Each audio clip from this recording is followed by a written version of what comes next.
Bienvenidos. Hoy hablaremos de los procesos cognitivos básicos. Procesos cognitivos. ¿Qué son?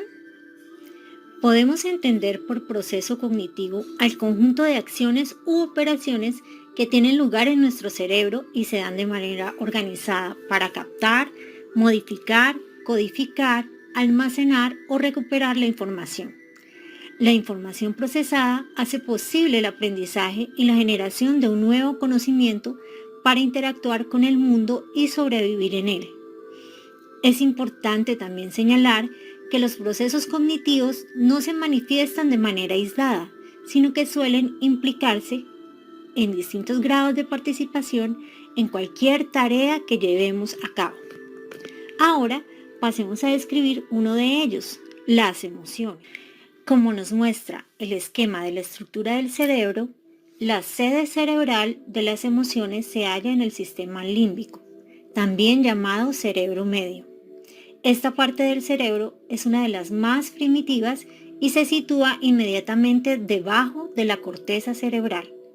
Comprende centros como el hipotálamo, el hipocampo y la amígdala cerebral.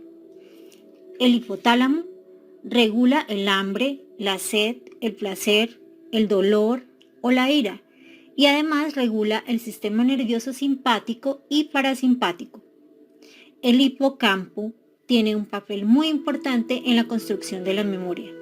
Finalmente, el papel de la amígdala como centro de procesamiento de las emociones es hoy incuestionable. De este cerebro primitivo emergieron los centros emocionales que, millones de años más tarde, dieron lugar al neocórtex o cerebro pensante. El hecho de que el cerebro emocional sea muy anterior al racional y que éste sea una derivación de aquel, permite entender las relaciones entre el pensamiento y el sentimiento. El neocórtex permite un aumento de la sutileza y la complejidad de la vida emocional, aunque no la gobierna en su totalidad, porque el sistema límbico primitivo actúa en primer lugar. Esto es lo que confiere a los centros de la emoción un gran poder en el funcionamiento global del cerebro. La emoción es una respuesta del organismo para adaptarse al entorno.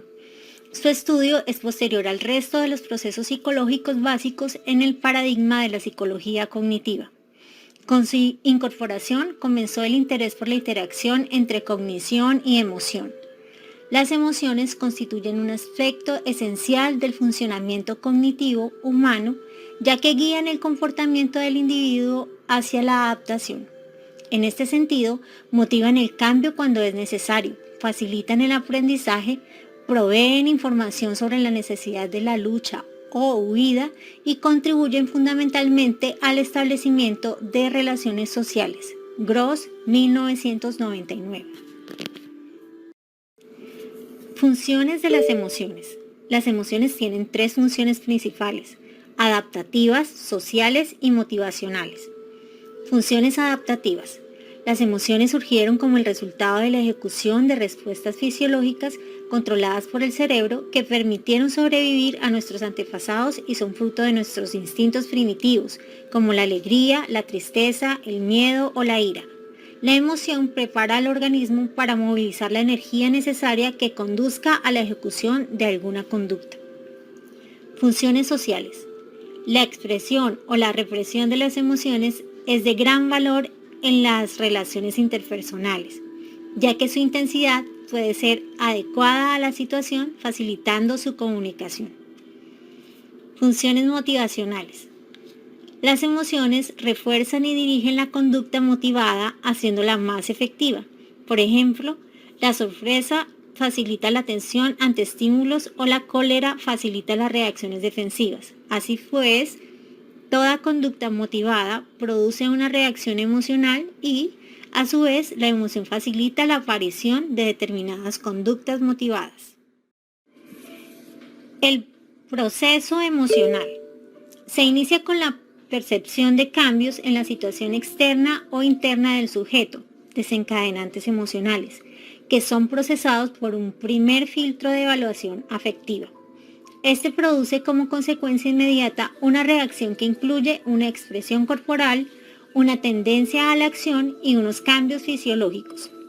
Un segundo filtro, evaluación cognitiva, muy influenciado por el aprendizaje y la cultura, modifica esta reacción afectiva, dando como resultado la respuesta observable. Para finalizar este recorrido por las emociones, te dejamos nuestras referencias y un link para que juegues practicando lo aprendido.